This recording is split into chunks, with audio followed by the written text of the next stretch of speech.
Good day, all, and welcome to the Men of F.E.A.S.T. We have a big topic today, externalizing the eating disorder, and we're going to try to briefly break it down for you.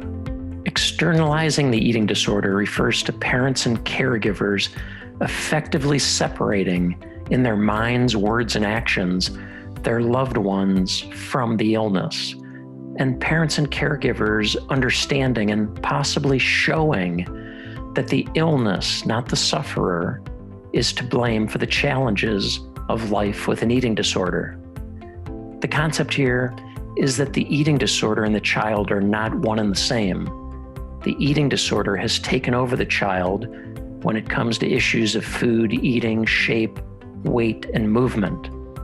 And in those instances, it's driving the child's thoughts, feelings, and behaviors.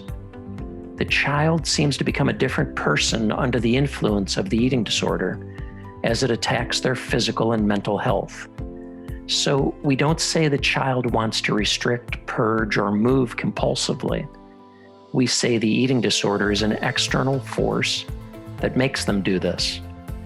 You, as caregivers, are battling the illness, not your loved one.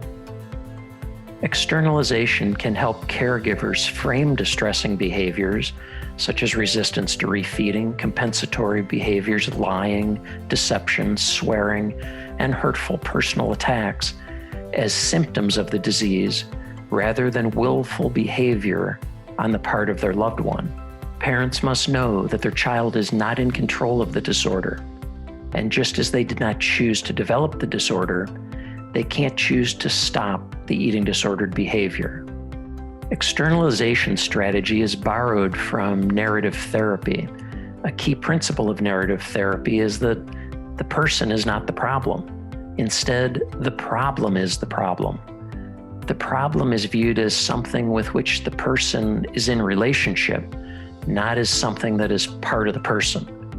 With support, the person can separate themselves from the problem and reduce its effects on them. So what are some reasons for externalizing the eating disorder? Well, externalization redirects caregiver anger towards the eating disorder and allows caregivers to retain compassion for their loved one. Externalization puts everyone on the same team battling a common enemy, the eating disorder. Externalization also supports your loved one's recovery accountability when they defy their eating disordered thoughts. Externalization also helps us as parents and caregivers to reduce criticism directed at our loved one, which is shown to have a negative impact on outcomes.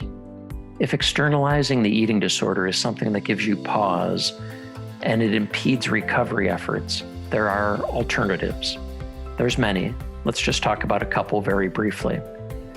Think of your loved one as having two aspects of their own self, a healthy self and an eating disorder self. Another alternative, abandon the metaphor altogether and explain these behaviors to your loved one at a particular phase of treatment as symptoms of starvation. A very wise dad in the Men of F.E.A.S.T group said this about externalizing the eating disorder. Our loved ones have an internal struggle they can't win, yet their survival instinct compels them to wage the fight somewhere. So they bring the fight to us. We must, as caregivers and parents, at all times, see this for what it really is and remember what and for what, not whom, we're fighting.